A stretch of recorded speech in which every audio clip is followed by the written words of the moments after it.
அவங்க ஆஃபீஸுக்கு போகும்போது ஒரு ட்ரெஸ்ஸு, அது வேறு பாரம்பரியம். இப்போ இங்கே வந்திருக்க பாருங்க, இந்த நாட்டு பாரம்பரியம்னா என்ன, அது அப்படியே அடையாளம் காட்டி வந்திருக்காங்க பாருங்க. அவங்க அங்கே கடைசி நம்ம பாரதி பாஸ்கர் பாரம்பரியத்தை எங்களுக்கு நீங்கள் சொல்லிக் கொடுக்குறீங்களா? ஊருக்கு உலகத்துக்கு சொல்லிக் கொடுக்குறதே நாங்கள் தாயா.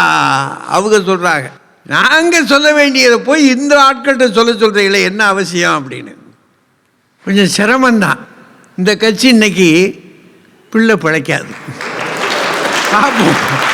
பார்ப்போம், கொஞ்சம் யோசித்து பார்ப்போம். அதனால் இப்போ பாரம்பரியத்தை பெரிதும் போற்றுபவர்கள் ஆண்களே என்ற அணி தொடங்குகிறது.